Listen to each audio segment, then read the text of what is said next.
Hey, what's going on, everybody? Joseph Sadar here. Praise you guys are doing lovely as always. Guys, it's been a crazy week. It's been a long week. I wasn't able to kind of like get on as much as I wanted to. So yeah, it was really busy this week. But I'm excited to be back. Excited to just kind of like share the words that God has given me. And yeah, so it's good to kind of like get back on this train. So yeah, I'm excited, guys, and just wanted to start off by really saying, guys, that these prophetic words are really not of my own will. They're 100% what God speaks through me. And I just really wanted to make that clear, and because I know I'm getting a lot of words about like the promised land and things like that, and even I'm just kind of like really, Lord, like that's kind of like what you want to speak right now. And I've also noticed too, like a lot of prophets on YouTube are kind of speaking about the same thing. So just wanted to clarify, just in case anybody was wondering, like these prophetic words are 100% what God is giving me. And it's really cool to see that he's speaking collectively to the remnant, pretty much the same thing. And that's really how God is moving. So yeah, I just want to kind of start with that, and just want to let you guys know that I'm really being obedient just to share what God has given me. I can't add or take anything away from the word. So yeah, and just remember, I only prophesy in part, I only know in part. I'm not claiming to have the whole picture, and that's why it's really important for you to be intimate with the Father for your own clarification. So guys, and that brings me to my next point. Just please remember to take everything I'm about to say to the Lord, guys. Please test the spirits, use discernment, when you're hearing these messages. Not every prophetic word is meant for everyone, so please just take it to the Lord to be sure. All right. So, guys, I'm taking a lot of time kind of with that intro, so we're going to go ahead and just get right into it, guys. It's a really awesome prophetic word, really great word. And the title the Lord gave me today is Seriously, Be in Position for the Promise. God is faithful to complete the good work he started in you. So guys, I'm going to start with a couple of verses, as always. And first one comes from Galatians 6:9, and it reads, "Let us not grow weary while doing good, for in due season we shall reap if we faint not." James 1:4 reads, "But let patience have its perfect work, that you may be perfect and complete." Philippians 4:6 reads, "Being confident of this very thing, that he who has begun a good work in you will complete it until the day of Jesus Christ." And Hebrews 11:6 reads, "But without faith it is impossible to please him. For he who comes to God must believe that he is, and that he is a rewarder of those who diligently seek him." My friends, God is wanting to firmly exhort you that the good work he's done within you will be completed in this last hour. All of your training and equipment has led you to be called for such a time as this, right? And all of the work the Lord has done within you will not be wasted. If you continue to be faithful and faint not, God is going to faithfully reward you. But it is very important to understand that as you've been qualified for kingdom purposes, you can rest in his promises because you have been approved by the Lord. During your pruning process, the Lord cut all the branches that didn't bear fruit, and God has refined you, and this is why you will receive your expected end. This is for the remnant. Jeremiah 29:11, "For I know the thoughts that I think toward you, says the Lord, thoughts of peace and not of evil, to give you a future and a hope." And you can rest in God's faithfulness because you have been called according to his purposes. So understand, guys, these blessings and these promises that that God has been speaking to the remnant, they're not for everyone. Obviously, like there is a condition to them. Romans 8:28 reads, "And we know all things work together for the good of those that love God and are called according to his purposes." So again, it's for those who have been called. The promises are not too good to be true because you've been conformed to his images, and your desires and promises are in alignment with the Father's will. And this is why, whatever you ask of the Lord, it will be done for you. That's John 15:7. And guys, it's really important for me to begin with this because, a lot of you are still struggling, in this waiting process. For a lot of you, you're in the final moments right before you, enter the promised land. And, some of you have started to succumb to your anxiety and your fears. You've had so many doubts, and the enemy has been just bombarding your mind with so many distractions, doubts and reasons why your promise is not going to come to pass. Some of you have been wrestling back and forth, about if you've heard the Lord or not.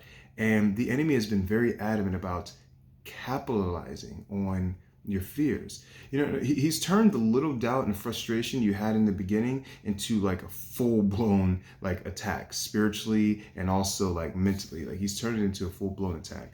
And he's really using more and more smoke screens, and he's attempting to add more and more confusion to your situation. But you must understand, beloved, like confusion is not of the Lord. Confusion is not of the Lord. Confusion is of the enemy. That's 1 Corinthians 14:33. Confusion is not of the Lord. And God was clear when he spoke to you.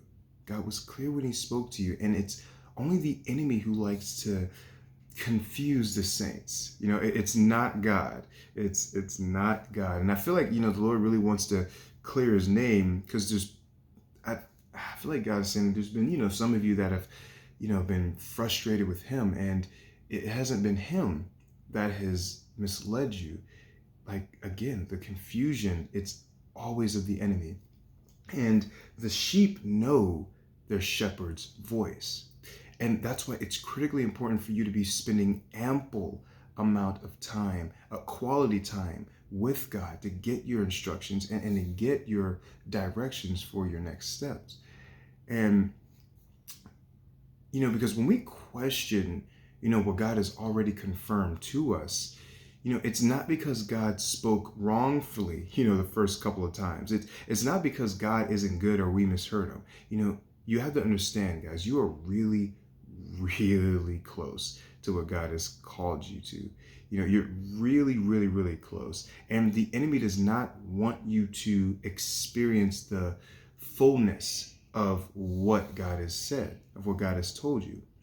And, that's why he's deployed the counterfeits. That's why he's sent so many doubts to you. Guys, there really has been a demonic onslaught, toward the remnant at this time. And it's really primarily been towards, like I said, the mind, really. The enemy has tried everything just to cause us to doubt. And, I don't know about y'all, but like I've really been hit with everything imaginable lately, to cause me to doubt. And it's kind of like, if this can cause me to doubt, the enemy has used it. Like it's been a really difficult time, honestly, believing what the Lord has said. But, God is speaking so clearly, and he's firmly reminding the remnant that the promise still stands. And you must be focused on the promiser. You must be focused on the promiser. And you must be thoroughly focused on his voice, not the enemy's voice. Because again, if you're focused on the enemy's voice, you're going to fall for his trap. You're going to fall for his trap. And, if you're listening to the voice of the Lord, you will be guided through the valley. You will be guided through the valley. And guys, again, you are very near to the promise. You must hang on. Because some of you have gotten out of alignment again. And the doubt has caused you to focus on the wrong thing. The enemy has magnified the thickness of the smog and the smoke screens that he's using. And, some of you are believing things that just simply aren't true, about your situation or about what God has told you. You're believing things that aren't true, and you're holding on to fears and concerns that seem so real, I feel like the Lord is saying that some of you believe your worst nightmares are coming true before your very eyes. And, for some of you, I feel like it's, for some of you, you feel like it's the end of the line, and you don't believe the promised land is near. And I don't know how many of you have seen The Matrix, but right now, the enemy is really using this matrix method where he is, trying to put you in this false reality. And in this false reality is all his lies, all his counterfeits. And, he's trying to desperately convince you that all the stuff God told you is not real. That he's trying to say like all that is just it's buffoonery pretty much. And in this matrix, he's trying to brainwashing you, excuse me, out of believing what God has told you. And guys, it's time to come back to the real world. It's time to come back to the real world. And the Lord is saying to wake up. Wake up. You have to wake up, guys, and stop falling for, the enemy's lies. And this is an active thing. You can't passively resist the devil. You have to actively resist him. Only then, will you flee.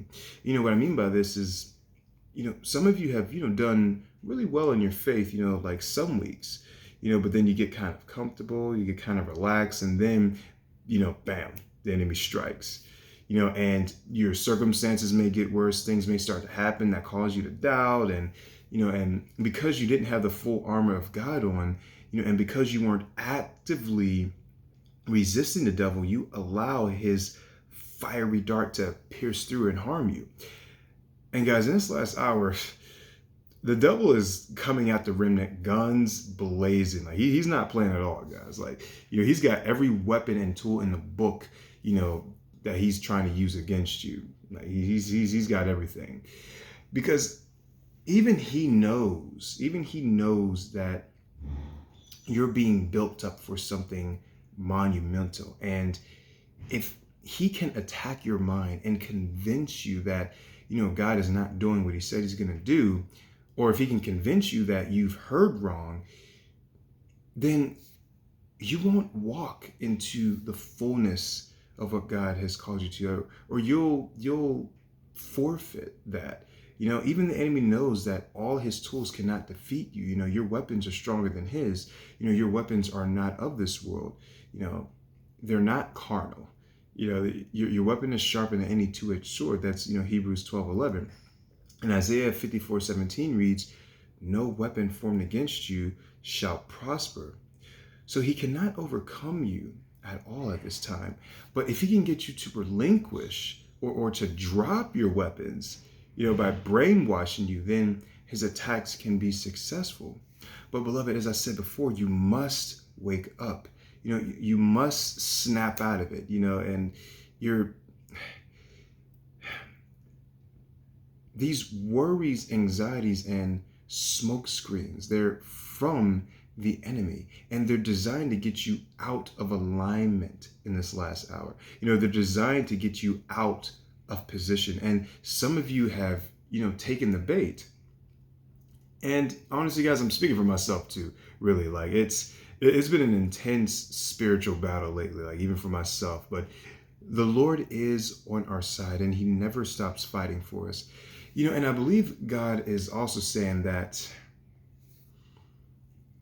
this is really a time to exercise your faith, and you must start training your brain to believe what the Lord is saying. Because when the enemy is attacking our minds, we must be actively combating his lies with what God has spoken to us. We must believe in what God has said and even speak it with confidence, knowing that it will be done.